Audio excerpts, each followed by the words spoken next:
Welcome to I Love This Thing So Freaking Much, a podcast about passion. My name is Sophie Katz, and today I am joined by Luke, who writes screenplays and loves filmmaking. Welcome to the show, Luke. Hi, Sophie. It's great to be here. Thank you for having me. Oh, I'd love to have you here.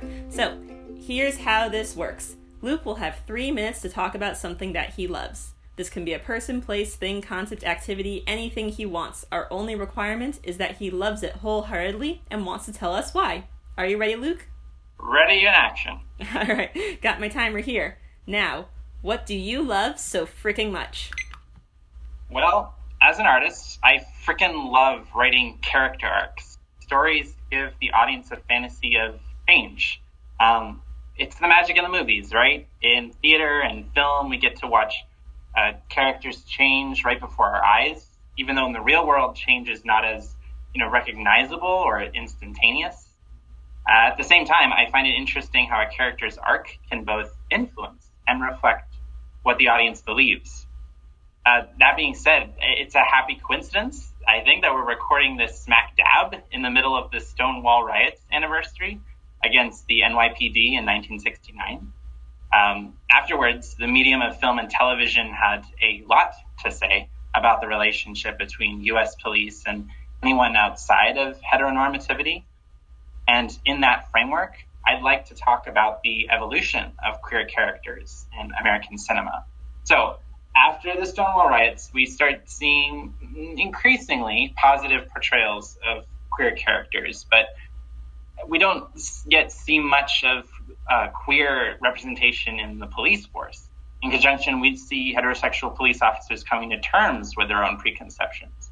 A 1970s episode of Starsky and Hutch, for example, shows one of the titular characters coming to terms with his own preconceptions of what a gay person is and is not.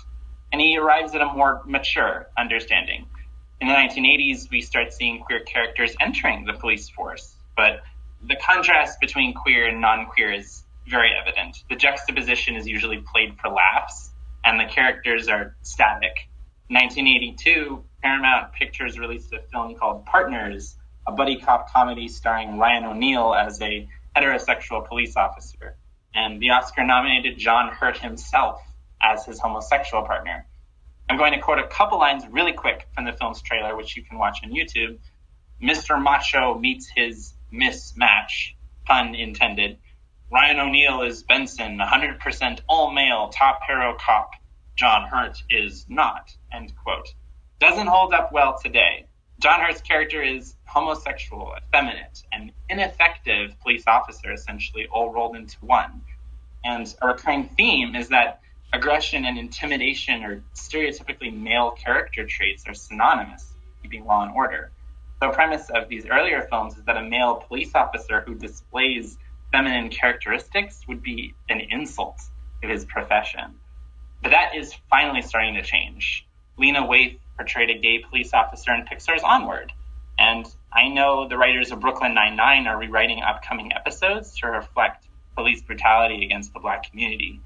Seeing how the gay and African-American character of Captain Ray Holt responds to this will be very, very interesting. I guess we can discuss from there. Yeah, we absolutely can. Thank you for coming and telling us about the evolution of queer characters in cinema today.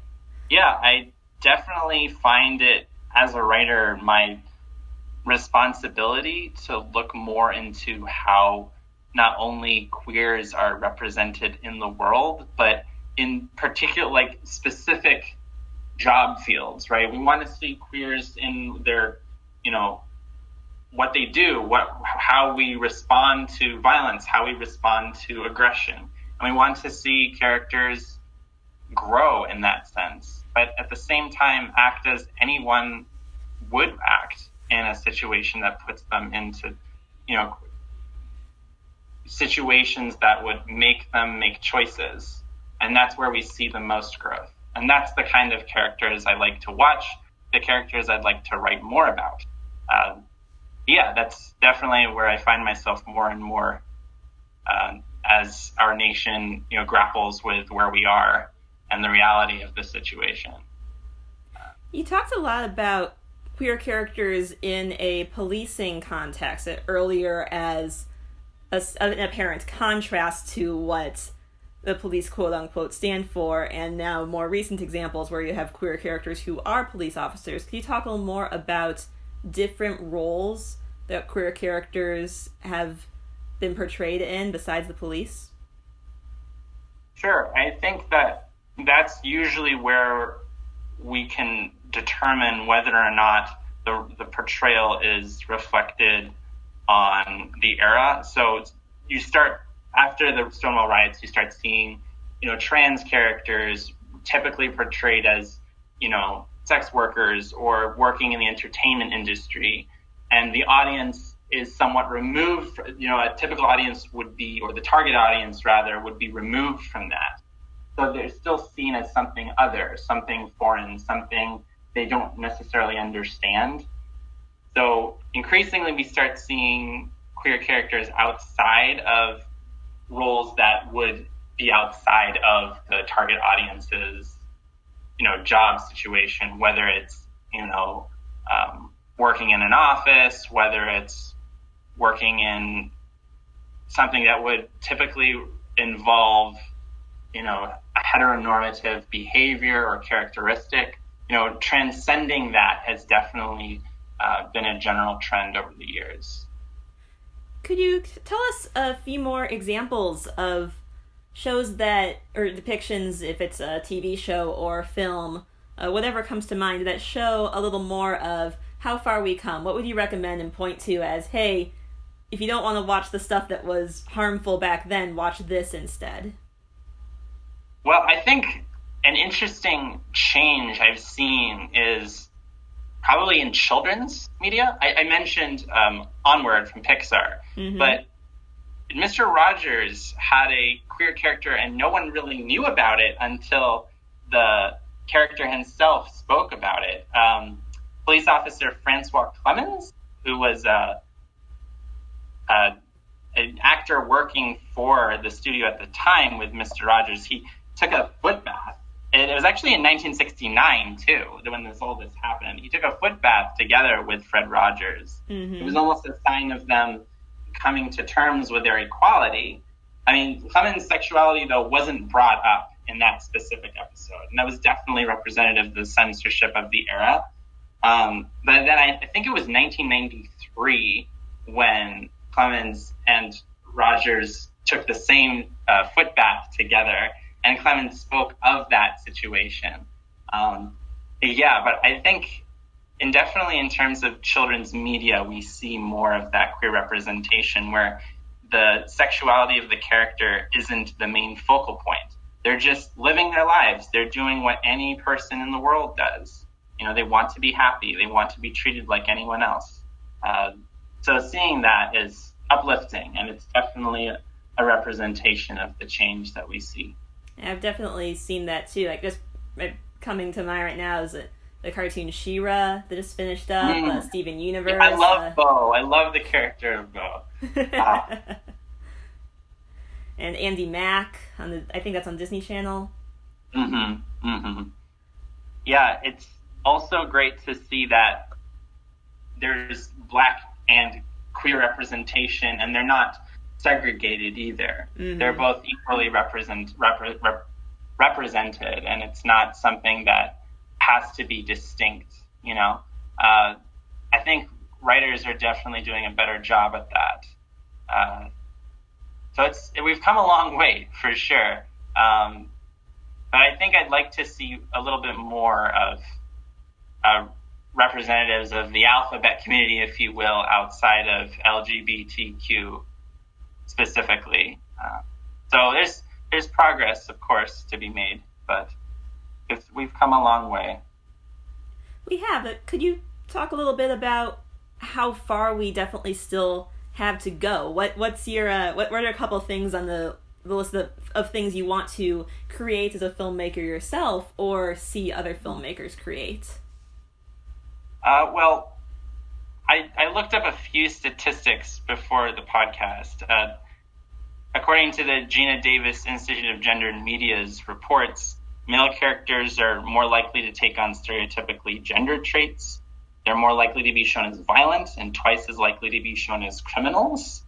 and less than 1% of all characters in the top children's TV shows are LGBTQ+.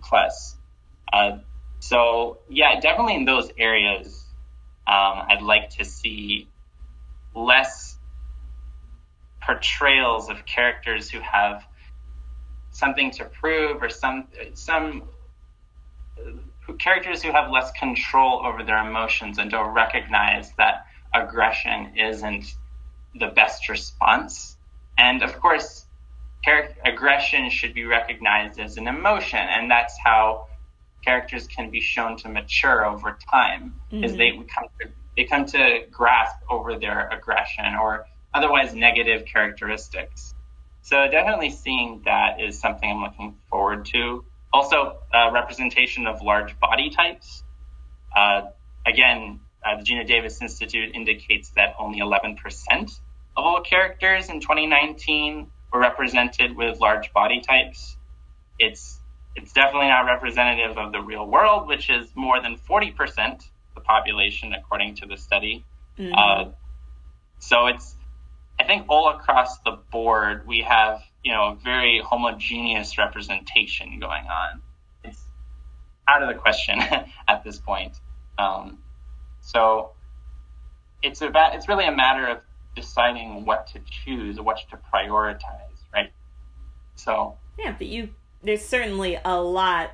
There's a lot of people in the world whose stories are not told as often or are sidelined. Like when you mentioned the small percentage of, for example, fat characters who are usually then the sidekick or the comic relief while the story's really about this other person.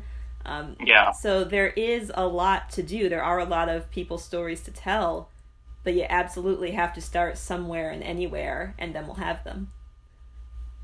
100%. Yeah. And even like finding ways to tell the stories where that, like, for example, if you have a large body type, like, why does that doesn't necessarily have to be a plot device. It doesn't necessarily have to be brought up. Again, this could be a character who's going about their life. It's something that has defined them as a person, but it's not necessarily the focal point of the story or their character. Or as you said, it doesn't become their primary characteristic. And yeah. Absolutely. Luke, thank you so much for telling us about something you love today. Thank you. I definitely want to see this being portrayed more often. Thank you for giving me the chance to speak. Looking forward to doing more with this. Of course, it's my pleasure as well. And thank you, our listeners, for tuning in today. If you would like to learn more about the evolution of queer characters in American cinema, or our guest, Luke, you can find his social media information in the episode description. And don't forget to use the hashtag #LoveThisThingCast to tell us about the things you love.